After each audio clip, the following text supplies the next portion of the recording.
महाराष्ट्र माझा, हृदयात महाराष्ट्र, नजरेत कोकण. कोकण कोकण कोकण आणि महाराष्ट्रातील न्यूज अपडेट्ससाठी लाईक करा, फॉलो करा आणि सबस्क्राईब करा महाराष्ट्र माझा डिजिटल न्यूज चॅनल.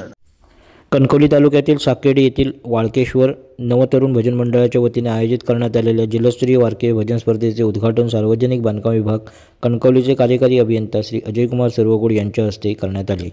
याप्रसंगी माजी सभापती संजय शिरसाट, स्पर्धेचे परीक्षक विलास एनापुरे, सरपंच सुरेश साटम, ग्रामपंचायत सदस्य दिगंबर वालावलकर, तंटामुक्त समिती अध्यक्ष राजू सदडेकर, सुदर्शन कोपे, चंद्रकांत बापर्डेकर, मुरारी राणे, श्यामसुंदर राणे, विनायक राणे, गणपत घाडीगावकर, लक्ष्मण गुरव, बोअर गोपी लाड, राजाराम गुरव आदी उपस्थित होते.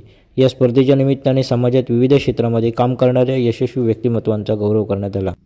तसेच स्पर्धेतील प्रथम 3 विजेत्यांना मान्यवरांच्या हस्ते गौरवण्यात आले. सिंधुदुर्ग जिल्ह्याच्या कानाकोपऱ्यातून आलेल्या या भजन मंडळांनी भजन स्पर्धेच्या माध्यमातून एक भक्तिमय वातावरणाची निर्मिती केली. दरवर्षी ते पायीवारी करायचे आणि ते पंढरपूर. मित्र हो, हे अध्यात्मामध्ये किती ताकद आहे हे मी अनुभवली, म्हणजे लहानपणापासून अनुभवली. मन हा इंद्रियाचा राजा आहे आणि मनाची निकोप वाढ होण्यासाठी अध्यात्माची गरज आहे. मन ही अशी वस्तू आहे की ती कोणाच्याही ताब्यात राहत नाही आणि ज्या लोकांच्या ताब्यात राहतात ते महामानव होतात आणि त्यासाठी अध्यात्म विचारायची फार गरज आहे.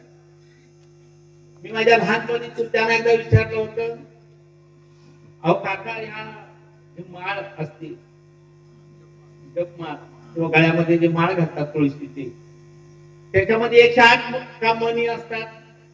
त्यांनी मला सांगितलं की बाळा, माणसाचे 6 विकार आणि माणसाचे 6 ज्ञानेंद्रिय, 6 36, आणि याचं निरंतर काम 3 काळामध्ये चालतं: वर्तमान, भूतकाळ आणि भविष्य.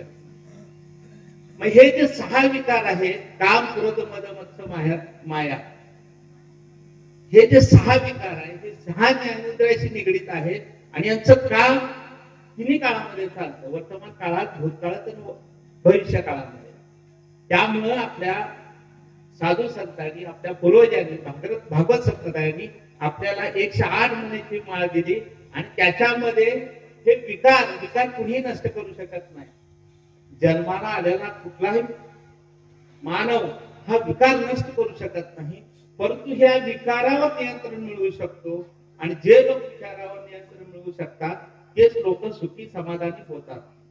मित्र हो, मी जे काही जिल्ह्यामध्ये जे काम केलं त्याचं बऱ्याच श्रेय हे वारकरी संप्रदायाला जात आहे.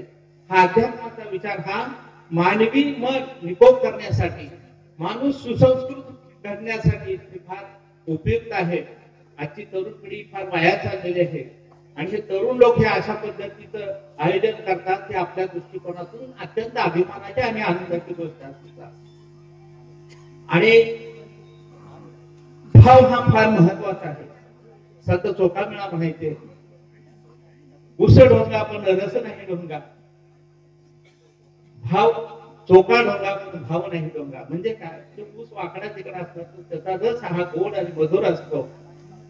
आणि चोका मला स्वतःला म्हणतात की मी जरी कुरूप असलो, वेडा वाकडा असलो, तरी माझा भाव हा चांगला आहे, प्रामाणिक आहे. साधू संतांची शिकवण ही हे आहे, आपले भाव चांगले पाहिजे, आपल्याकडे प्रामाणिकपणा पाहिजे, आपल्याकडे सद्भावना असली पाहिजे आणि ते विकारावर जर तुम्ही नियंत्रण केले तरच आपण आपल्या मनामध्ये करुणा, प्रेम, सद्भावना, माणुसकी ह्या गोष्टी. कोकण आणि महाराष्ट्रातील न्यूज अपडेट्ससाठी लाईक करा, फॉलो करा आणि सबस्क्राईब करा महाराष्ट्र माझा डिजिटल न्यूज चॅनल.